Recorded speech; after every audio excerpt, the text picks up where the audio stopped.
Ahora se hará el proceso de las preguntas para el capítulo 9 de la asignatura de Psicología Social, el volumen 2, que es el segundo semestre, tema autoconcepto e identidad social. Y solamente recordar que de cada capítulo hay una cierta cantidad de páginas identificadas de cada sección y al final aparece ABCD que corresponde al segmento para la página, ¿no? De las dos columnas, igual correspondería. Entonces estamos aquí. 1 de 32, ABCD, dos páginas, tres páginas y así. Bien, vamos ahora sí. Siguiente pregunta. Dice, ¿qué caracteriza al yo según Owens y Samblanet? Primera opción, es una herramienta con la que los individuos se categorizan a sí mismos. Segunda opción, nace de la autorreflexividad y el lenguaje. Tercera opción, es un conjunto de creencias que una persona tiene sobre sí misma. Entonces, en este caso, la opción correcta es la segunda. De acuerdo a Owens y Samblanet, lo que caracteriza yo es que nace de la autorreflexividad y el lenguaje. Si vemos el texto, pues lo que vemos es que dice, de acuerdo con Owens y Samblanet, el yo es un sistema organizado e interactivo de pensamientos, sentimientos, identidades y motivos que nace de la autorreflexividad y el lenguaje. Y segundo, las personas se atribuyen a sí mismas. Y tercero, caracterizan a seres humanos específicos. Entonces, por ello de aquí, de estas tres, tres descripciones que hay, ¿no? De reutilicidad y lenguaje, se atribuyen a sí mismas las personas y caracterizan a seres humanos específicos, es que se tiene que la respuesta corresponde a la segunda. Siguiente pregunta. Dice, el autoconcepto se define como, primera opción, se define como una herramienta mediante la cual nos categorizamos a nosotros mismos y nos presentamos al mundo. Sería autocategorización. Siguiente es opciones. El autoconcepto se define como uno de los procesos ejecutivos relacionados con el yo que permiten la autorregulación de nuestro comportamiento. Y el tema opción es que el autoconcepto es el conjunto de creencias que tenemos sobre nosotros mismos. En este caso, la respuesta correcta es la tercera. Autoconcepto se define como el conjunto de creencias que tenemos sobre nosotros mismos. Y si vemos el documento, pues vemos que se parece bastante, ¿no? De que dice, el autoconcepto sería uno de los productos de la reflexividad del yo. Se define como el conjunto de creencias que una persona tiene acerca de sí misma o sí mismo. Entonces, por ello, como es el conjunto de creencias que la persona tiene acerca de sí misma o sí mismo, pues por ello es que la respuesta correcta es la tercera. Siguiente pregunta. Dice, según Larry y Tackney, ¿qué procesos facilita el yo? Entonces aquí hay tres opciones. Primera son procesos atencionales, cognitivos y ejecutivos. La siguiente opción de procesos que faciliten el yo son fisiológicos, emocionales y ejecutivos. Y la tercera opción es que son procesos cognitivos, emocionales y conductuales. Bueno, aquí son bastante de memoria, ¿no? En este caso, la respuesta correcta corresponde a la primera. Sí, de acuerdo con Larry y Tackney, los procesos que facilitan el yo son procesos atencionales, cognitivos y ejecutivos, que es lo que dice tal cual el documento, ¿no? Dice, esta es la figura 9.1, que de acepciones del yo. Leary y Tackney señalan que el yo posibilita tres procesos encadenados: atencionales, cognitivos y ejecutivos. Por ello es que aquí la correcta es la primera pregunta. Siguiente pregunta es: una de las tres acepciones del yo de Leary y Tackney recoge las ideas que tenemos sobre nosotros mismos. ¿Cuál de ellas?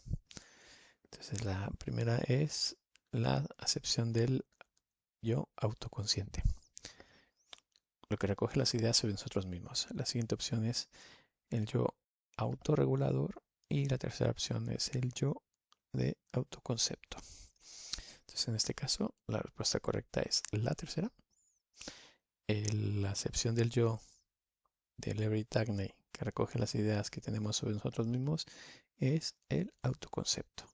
Si vemos lo que dice el texto, veremos que dice: Leary y Tackney, 2003, señalan que el yo posibilita tres procesos encadenados: atencionales, cognitivos y ejecutivos, ¿vale? Que es lo que dijimos. Después dice: el autoconcepto sería uno de los productos de la reflexividad del yo. Se define como el conjunto de creencias que una persona tiene acerca de sí misma. Es autoconcepto. Entonces, la identidad puede verse como una herramienta mediante la cual los individuos o los grupos se categorizan a sí mismos y se presentan al mundo, ¿no? Esto es identidad. Vale, entonces por ello, entonces es que a partir de lo que está aquí, es que la respuesta correcta es la tercera, autoconcepto. Siguiente pregunta. Dice: de acuerdo con la teoría de la autodiscrepancia de Higgins, las creencias que tenemos sobre cómo les gustaría a las personas que nos sirven de referente que nosotros fuéramos, conforman el yo. Primera opción, normativo. Siguiente, el yo ideal. Tercera, el yo responsable. Entonces, en este caso, la respuesta correcta corresponde al segundo. El yo ideal es el que conforma las creencias que tenemos sobre cómo le gustaría a las personas que nos sirven de referente que fuéramos. En el texto, si vemos, es un poquito diferente. El texto dice, ¿no? Vemos el cuadro 9.1, que es de la teoría de autodiscrepancia de Higgins, y dice: el autoconcepto ideal, que aglutina aquellas características que deseamos poseer, hace referencia a cómo nos gustaría ser y estaría formado por expectativas, aspiraciones, deseos y metas. Entonces el autoconcepto, ¿no? Es las características que desearíamos poseer, cómo nos gustaría ser, de acuerdo a expectativas, aspiraciones, deseos y metas. Y también recordar que hay el autoconcepto real, que es el que incluye las creencias que tenemos sobre cómo somos actualmente. Y el responsable es el que alude a cómo creemos que deberíamos ser. Entonces, ideal, características que desearíamos poseer. Real es cómo somos actualmente y responsable es cómo creemos que deberíamos ser. Desearíamos, somos, deberíamos. Y entonces por ello es que, de acuerdo a esta descripción, la respuesta correcta es la segunda opción. Siguiente pregunta. Dice: según la teoría de la autodiscrepancia, cuando persiste la discrepancia entre el autoconcepto real y el ideal, experimentamos principalmente, primera opción, experimentamos tristeza o decepción. Segunda opción, experimentamos frustración o enfado. Y la tercera opción es: las personas con alta SDO y RWA tienen estilos de liderazgo similares, pero difieren en su percepción de la justicia social, ¿no? En teoría de la autodiscrepancia. Si hay discrepancia entre el autoconcepto real y ideal. Entonces, en este caso, la respuesta correcta es la primera. Si vemos la teoría de la autodiscrepancia, veremos que si hay discrepancia entre autoconcepto real e ideal, habrá tristeza o decepción. Entonces, ¿qué es lo que vemos? Si vemos el documento, es lo que está escrito, ¿no? Cuando persiste la discrepancia entre el autoconcepto real y el ideal, probablemente experimentaremos tristeza o decepción. Y en el otro caso, cuando es entre autoconceptos, no se puede reducir discrepancia entre autoconcepto real y responsable, entonces probablemente se sentirá frustración y enfado. Entonces, si es real e ideal, tristeza o decepción. Discrepancia real y responsable, entonces es frustración y enfado, ¿no? Responsable es como creemos que deberíamos ser. Real es como somos. Entre cómo somos y cómo deberíamos de ser, frustración y enfado. Entonces, entre cómo somos y cómo desearíamos ser, tristeza o decepción. Entonces, por ello, a partir de este texto, pues vemos que la respuesta correcta sería la primera. Siguiente pregunta. Dice, a Daniel le gustaría ser más atrevido en sus relaciones sociales, porque lleva tiempo pensando que es demasiado tímido. De acuerdo con la teoría de la autodiscrepancia, ¿qué emoción sentirá más probablemente Daniel cuando piense sobre esta discrepancia en su autoconcepto? Entonces, primera opción, frustración.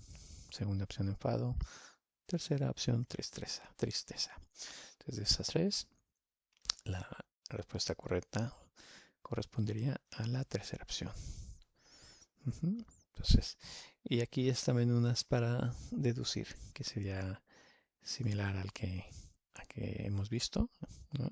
Aquí está hablando de discrepancia entre el autoconcepto real, el ideal, tristeza o decepción. Entonces, y aquí pues hay que ver, ¿no? Entre cómo uno es realmente y el ideal, que entonces es como nos gustaría ser. Bueno, entonces, tristeza. Sí, esto hay que trabajarlo, yo también estoy en eso. Siguiente pregunta. Dice, el autoconcepto en psicología social se representa como un, primera opción, sistema jerárquico de autoesquemas sobre características presentes. No, pero no sobre pasadas o futuras.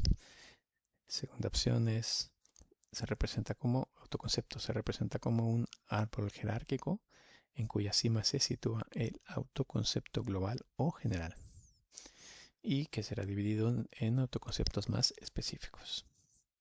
Y tercera opción es, el autoconcepto se representa como un sistema de autoesquemas sobre distintas dimensiones que tendrían información específica sobre episodios concretos de experiencias pasadas. En este caso, la respuesta correcta sería la segunda. Autoconcepto en psicología social se representa como un árbol jerárquico y en la cima se tiene el autoconcepto global o general. Y después habrá una división en autoconceptos más específicos. Entonces, si vemos lo que dice el texto, pues es que algunos modelos teóricos representan el autoconcepto como un árbol jerárquico. Entonces, por ello es que la respuesta correcta sería la segunda.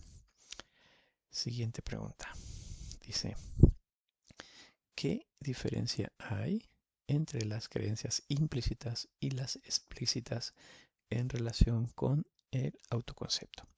Primera opción dice que la diferencia que hay entre esas dos, entre las creencias implícitas y explícitas, son que implícitas se interiorizan sin darnos cuenta y explícitas son fáciles de recordar.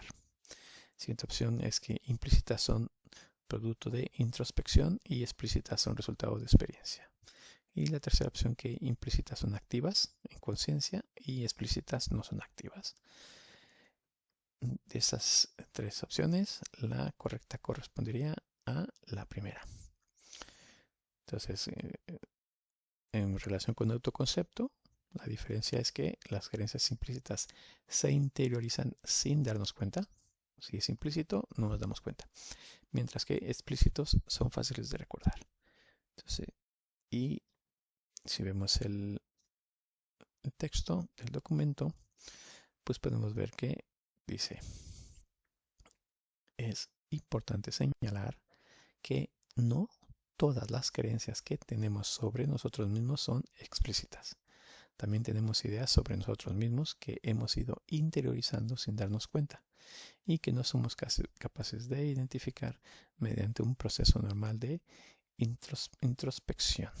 Entonces aquí es también deducir, ¿no? Entonces aquí habla acerca de las explícitas y de las implícitas, entonces sin decirlo tal cual, tal cual. Entonces, bueno, es una pregunta que también va un poquito para deducir, que de ahí sale la primera, ¿no? Implícitas, sin darnos cuenta; explícitas, fáciles de recordar. Siguiente pregunta. Dice: ¿qué ventajas ofrece el autoconcepto de trabajo? Entonces, primera opción: el autoconcepto de trabajo permite adaptarse rápidamente a demandas de situación y evita sensación de inconsistencia. Siguiente opción: autoconcepto de trabajo permite mantener activas todas las creencias del autoconcepto de manera simultánea.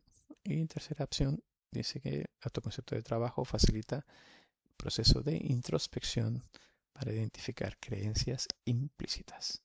En este caso, la respuesta correcta corresponde a la primera. Entonces, si vemos el autoconcepto de trabajo, dentro de las ventajas es que permite adaptarse rápidamente a las demandas de la situación y evita una sensación de inconsistencia. Entonces, si vemos el texto, esto está un poco más elaborado que esta pregunta. Dice: el autoconcepto de trabajo incluye solo la información sobre uno mismo que se encuentra activa en la conciencia. Ofrece varias ventajas. Por un lado, nos permite adaptarnos a las demandas de la situación con rapidez, y por otro, evita la sensación de inconsistencia que surgiría si se activaran a la vez creencias incompatibles entre sí. Bien, entonces por ello es que la respuesta correcta es la primera. Siguiente pregunta. Dice: ¿qué funciones individuales y sociales cumple la autoconciencia? Primera opción: genera sentimientos de culpa anticipada y orgullo, regulando el comportamiento y las interacciones sociales. Entonces, siguiente opción es: todas las opciones son correctas. Y tercera opción dice que la autoconciencia inhibe el comportamiento antinormativo y promueve la adhesión a normas prosociales. En este caso, la respuesta correcta es la segunda. Entonces, si vemos las funciones individuales y sociales que cumple la autoconciencia, es: genera sentimientos de culpa anticipada y orgullo, regula el comportamiento y las interacciones sociales, y también inhibe el comportamiento antinormativo y promueve adhesión a normas prosociales. Entonces, si vemos el texto, pues es en línea con ese, ¿no? Dice: numerosas investigaciones muestran que la autoconciencia promueve la adhesión a normas prosociales e inhibe el comportamiento antinormativo, ¿no? Autoconciencia, incluso en niños de 3 o 4 años. De hecho, hay un grupo de emociones, como la vergüenza, la culpa y el orgullo, que llamaremos emociones autoconscientes y que regulan nuestro comportamiento y nuestras interacciones con los demás. Entonces aquí estos dos segmentos corresponden a ambas opciones, por ello la segunda es la correcta. Siguiente pregunta. Dice: los estudios realizados sobre autoconciencia y conductas autodestructivas muestran que, primera opción, estudiantes y profesores conocidos dentro del campus puntuaban más alto en escalas de autoconciencia privada y pública y consumían alcohol con menor frecuencia y en menor cantidad que el grupo de estudiantes y profesores no conocidos, ¿no? Esa es la primera, ¿no? El uso de los estudios en autoconciencia y conductas autodestructivas. Bueno, siguiente opción, segunda opción es la fama eleva la autoconciencia y esta, a su vez, intensifica el comportamiento autodestructivo. Y la tercera opción es el consumo de alcohol aumenta la autoconciencia. Entonces, en este caso, la respuesta correcta corresponde a la segunda opción, ¿no? A partir de estudios realizados sobre autoconciencia y conductas autodestructivas, se ha visto que la fama eleva la autoconciencia y, a su vez, la fama intensifica el comportamiento autodestructivo. Entonces, si vemos el documento, pues vemos que está también igual más elaborado, ¿no? Dice, Shire exploró la hipótesis de que el logro de la fama induce una situación de autoconciencia crónica que a su vez fomenta los comportamientos autodestructivos como vía para escapar de las emociones negativas generadas por la excesiva atención a uno mismo. Entonces, y tal y como esperaba, Shire encontró que el inicio de la fama coincidía con un aumento en el uso de pronombres en primeras personas del singular en los textos analizados, ¿no? Entonces, aquí también con lo de Nirvana y Hemingway y eso, ¿no? Bueno, Hemingway creo fue después, si no me equivoco. Por ello, entonces, la respuesta correcta es la segunda opción. Siguiente pregunta. Dice, ¿qué relación existe entre la autoconciencia y la exposición continua a la evaluación de los demás? Primera opción, exposición continua no tiene relación con autoconciencia. Siguiente opción, segunda opción es exposición continua disminuye autoconciencia crónica. Y tercera opción, exposición continua a la evaluación de los demás induce estado de autoconciencia crónica. En este caso, la respuesta correcta es la tercera opción. Entonces, si tenemos una exposición continua a la evaluación de los demás, se induce un estado de autoconciencia crónica. Entonces, si vemos el texto del documento, pues veremos que dice aquí en el cuadro 9.2, la autoconciencia juega un papel fundamental en el comportamiento autodestructivo que frecuentemente exhiben las personas famosas. Punto y seguido. La exposición continua a la evaluación de los demás parece inducir en ellas un estado de autoconciencia crónica que resulta desagradable. ¿No? Que te están todo el tiempo viendo lo que haces y lo que no haces, entonces se genera esa autoconciencia crónica, ¿no? Y entonces es por ello que en este caso la respuesta correcta corresponde a la tercera opción. Siguiente pregunta. Dice, una alta disposición a centrar la atención en aspectos internos de uno mismo se relaciona con, primera opción, una menor autoestima y mayores niveles de afecto negativo, depresión, ansiedad y estrés. Siguiente opción dice una menor, cuando es alta disposición a centrar la atención en aspectos internos de uno mismo. Siguiente opción es una menor tendencia, se relaciona con una menor tendencia a comparar el autoconcepto real con el ideal. Y tercera opción es, se relaciona con una menor tendencia a comportarnos de manera coherente con nuestros principios y normas personales. En este caso, la respuesta correcta corresponde a la primera opción. Entonces, si tenemos una alta disposición a centrar la atención en aspectos internos de uno mismo, se relacionará con si hay una menor autoestima y mayores niveles de afecto, con que haya una menor autoestima y mayores niveles de afecto negativo, depresión, ansiedad y estrés. Si vemos el texto del documento, veremos que dice, se ha comprobado que una alta disposición a centrar la atención en aspectos internos de uno mismo, como pensamientos, sentimientos y actitudes, se relaciona con una menor autoestima y mayores niveles de afecto negativo, depresión, ansiedad y estrés. Por ello es que la opción correcta es la primera. Siguiente pregunta. Dice, ¿qué consecuencias negativas puede generar el pensar en exceso sobre uno mismo? Primera opción, se genera una menor autoestima, mayores niveles de afecto positivo y falta de autorregulación. Siguiente opción, se genera, al pensar en exceso sobre uno mismo, se generan mayores niveles de afecto negativo, depresión, ansiedad y estrés. Y la tercera opción, se genera una mayor autoestima, se disminuye el estrés y aumenta autoconciencia. Entonces, en este caso, ¿no? Al pensar en exceso sobre uno mismo. Entonces, en este caso, la opción correcta sería la segunda.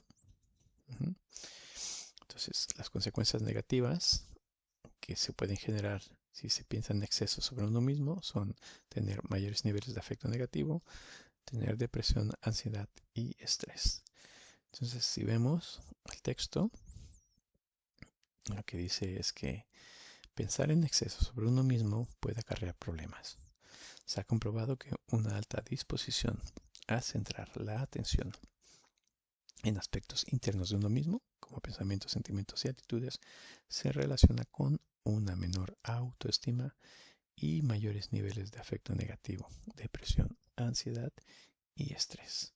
Es por ello que la respuesta correcta en este caso es la segunda.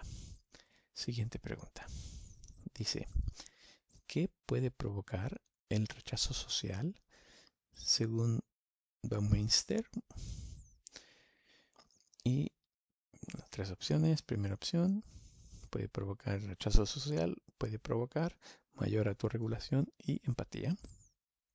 Siguiente opción es un aumento de la autoconciencia. Y tercera opción es evitación de la autoconciencia y falta de autorregulación. En este caso, la respuesta correcta corresponde a la tercera. El rechazo social, según Master, provoca evitación de la autoconciencia y falta de autorregulación. Entonces, si vemos lo que dice el texto, es en la sección de contenido empírico se describe la línea de investigación de Baumeister, quienes relacionan el rechazo social con la evitación de la autoconciencia y la consiguiente falta de autorregulación. Y esto a su vez genera consecuencias negativas en múltiples ámbitos para la persona socialmente rechazada. Entonces, a partir del texto, pues se aprecia que la respuesta correcta era la tercera. Siguiente pregunta. Dice, ¿cuál es la diferencia clave entre la autoestima privada y la pública, según la distinción de Carver y Scherer? Se dice que privada relacionada con intimidad personal y pública relacionada con percepción social. Siguiente opción es privada, autoconciencia privada, motiva comportamientos coherentes con principios personales, y pública, la autoconciencia pública motiva conformidad social. Y la tercera opción es autoconciencia privada, se centra en percepción de los demás, y la pública se enfoca en aspectos íntimos. En ese caso, la respuesta correcta sería la segunda. Si vemos la distinción de Carver y Scherer, entonces, ¿qué diferencia autoconciencia privada y pública? Que la privada motiva comportamientos coherentes con principios personales y la pública motiva conformidad social. Entonces, si vemos lo que dice el texto, es un poquillo más elaborado. Dice, la autoconciencia privada se produce cuando pensamos sobre los aspectos íntimos y personales de nuestros autoconceptos, de nuestro autoconcepto. Nos impulsa a comportarnos de manera coherente con nuestros principios y normas personales. Y luego, por otro lado, dice, la autoconciencia pública ocurre cuando reflexionamos sobre los aspectos públicos de nuestro autoconcepto y sobre cómo nos perciben y juzgan los demás. La autoconciencia pública nos lleva a adherirnos a las normas sociales. Por ello es que la respuesta correcta corresponde a la segunda opción. Siguiente pregunta. Dice, ¿cuál es la función de la autoconciencia privada? Según la distinción de Carver y Scherer. Bueno, en este caso, primera opción es motivar conformidad social. Segunda opción es impulsar presentación positiva ante los demás. Y la tercera opción es comportarnos de forma coherente con nuestros principios. Bueno, entonces aquí es la tercera, ¿no? De acuerdo a la conciencia privada, la función es comportarnos de forma coherente con nuestros principios, que es lo que también ya habíamos visto, ¿no? Entonces, la autoconciencia privada, si pensamos sobre aspectos íntimos y personales de nuestro autoconcepto, nos impulsa a acordar de manera coherente con nuestros principios y normas personales. Y también pues recordar que conciencia privada puede prevenir conductas inmorales como trampas y engaño si las normas personales tienen una orientación prosocial. Y es por ello entonces que la respuesta correcta era la tercera. Siguiente pregunta. Dice, ¿qué impulsa la autoconciencia pública? Según la distinción de Carver y Scherer. Entonces, primera opción, todas sus respuestas son correctas. O las otras dos son correctas en este caso. Siguiente opción, adherencia a normas prosociales. Y tercera opción es miedo, o sea, lo que impulsa la autoconciencia pública impulsa miedo a la valoración negativa por parte de los demás. Entonces, en este caso, la respuesta correcta corresponde a la primera. O sea, ambas cosas son correctas, ¿no? Si hablamos acerca de lo que impulsa la autoconciencia pública, siguiendo Carver y Scherer, es que impulsa a que haya adherencia a normas prosociales e impulsa a que haya miedo a la valoración negativa por parte de los demás, que es lo que está escrito en el texto. Si lo vemos, dice, la autoconciencia pública nos lleva a adherirnos a las normas sociales, pero no necesariamente porque las compartamos internamente, sino por miedo a ser valorados negativamente por los demás. O sea, nos adherimos a las normas sociales por miedo a ser valorados negativamente por los demás. Puede ser que los comportamos o no internamente, pero más que compartirlo, más que compartir las normas sociales, es miedo a ser valorados negativamente. Entonces, por eso es parte de la autoconciencia pública. Y es por ello que la respuesta correcta era la primera. Ambas son cosas que impulsan la autoconciencia pública. Siguiente pregunta. Dice, ¿cuál es una característica de la introspección? Primera opción, análisis retrospectivo, ¿no? Introspección. Segunda opción, diálogo interno. Y tercera opción, observación externa. Son características. En este caso, la respuesta correcta es la segunda. La característica de la introspección es que hay diálogo interno. Entonces, si vemos el texto del documento, vemos que dice, la introspección consiste en mirar hacia nuestro interior y examinar nuestros pensamientos y sentimientos privados. A veces, la introspección adopta la forma de un diálogo interno en el que asumimos el papel de entrevistador y entrevistado al mismo tiempo. Entonces, esto es lo que es el diálogo interno. Entonces, por ello es que la opción correcta correspondía a la segunda, ¿no? Una característica de la introspección. Siguiente pregunta. Dice, según la teoría de la autopercepción de Berne, ¿cómo influye el comportamiento en la formación del conocimiento sobre uno mismo? Primera opción, a través de introspección. Segunda opción, a través de inferencias disposicionales.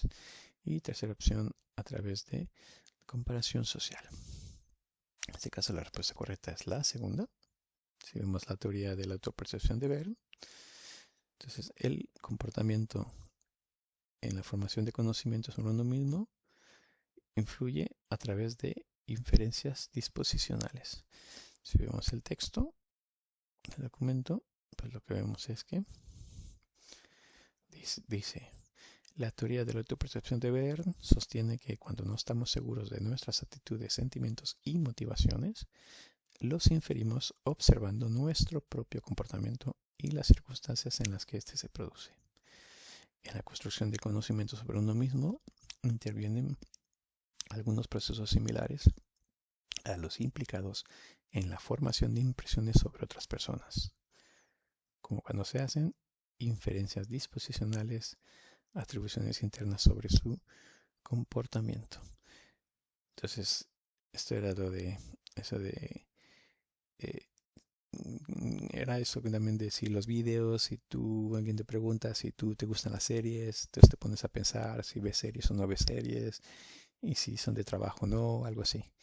Entonces, si en ese caso, a partir del texto, pues vemos que la respuesta correcta sería la segunda opción.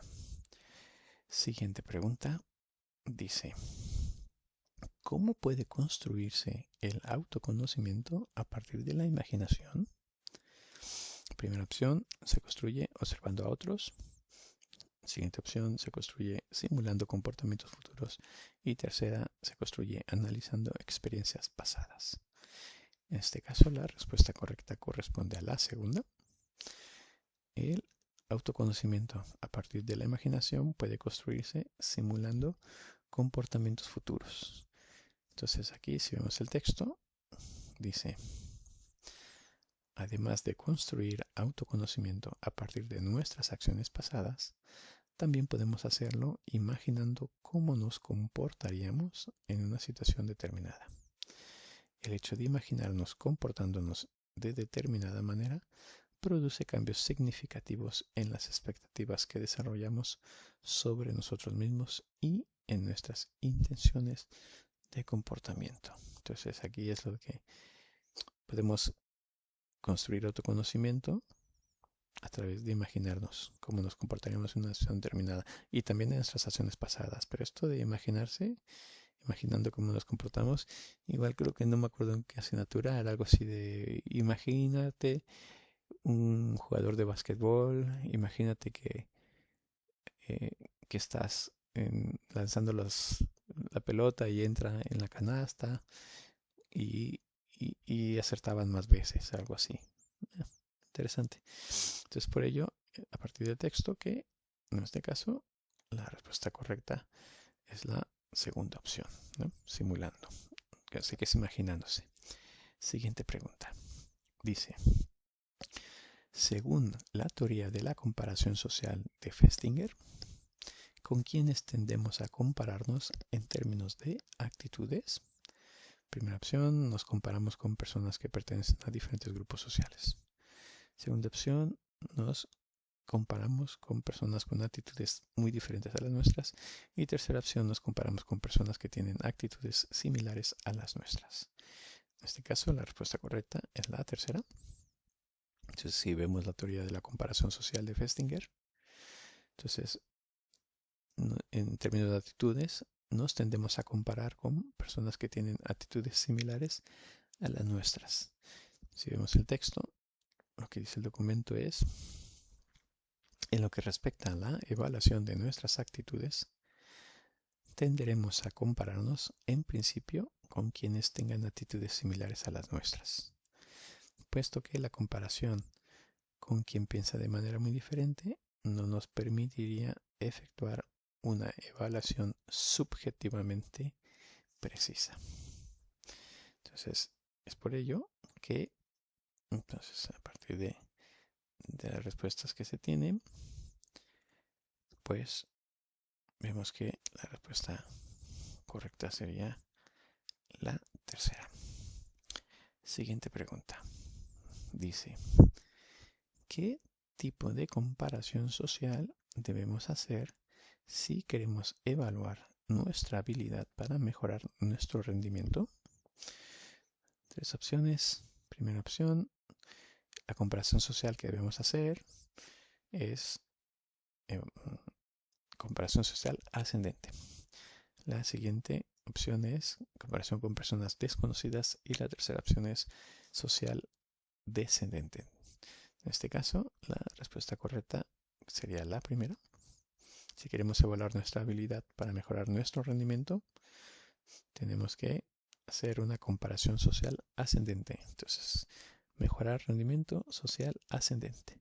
Si vemos el texto, vemos que dice, si lo que deseamos es evaluar nuestra habilidad con vistas a mejorar nuestro rendimiento, tendremos que hacer una comparación social ascendente. Es decir, necesitaremos compararnos con quienes tienen más habilidades que nosotros para así averiguar a qué nivel podemos aspirar. Entonces, queremos evaluar la habilidad, comparamos social ascendente con personas que tienen más habilidades que nosotros, ¿no? Porque también tenemos que, si hay otro que es el descendente, entonces que es compararse con quien tiene menos, que entonces es para sentirnos bien, que es el otro, ¿no? Bueno, en ese caso, a partir del texto, pues queda claro que la opción correcta era la primera. Siguiente pregunta. Dice, Marta toca peor el piano que Sonia. ¿En cuál de las siguientes situaciones esa comparación tendrá consecuencias más negativas sobre la autoestima de Marta? Bien, entonces tres opciones. La primera es, tendrá más consecuencias más negativas si tocar bien el piano es importante para Marta y Sonia es su hermana. Primera opción. Segunda opción, si tocar el piano bien es poco importante para Marta y Sonia es su hermana. ¿No? Marta toca peor que Sonia. Entonces, y tercera opción es si tocar, entonces tendrá consecuencias más negativas en autoestima de Marta. Si tocar bien el piano es muy importante para Marta y Sonia es una persona desconocida para ella. Bueno, en este caso la respuesta correcta sería la primera. Entonces, hablando de comparación social, habrá más consecuencias negativas sobre la autoestima de Marta. Marta toca piano peor. Entonces aquí Marta es quien toca peor el piano. Entonces tendrá más consecuencias negativas si tocar el piano es importante para Marta y Sonia es su hermana. Entonces, en este caso, si vemos el texto del documento, pues lo que dice es que una comparación negativa con una persona cercana, el otro es mejor que yo, no resultará amenazante si la dimensión de comparación es importante para nosotros, pero podrá ser una fuente de orgullo o alegría si la dimensión es irrelevante. Entonces, por ello, entonces a partir del texto, la opción correcta es la primera. Entonces, y aquí también es lo del hay algo de la hermana de Rafa Nadal y Serena Williams y Venus Williams y eso, ¿no? Que dependiendo de si es alguien cercano y si es importante para ti, tendrás más consecuencias negativas sobre la autoestima, sobre la autoestima. Bueno, ahora haremos una pausa y después continuaré con las preguntas que faltan. Gracias.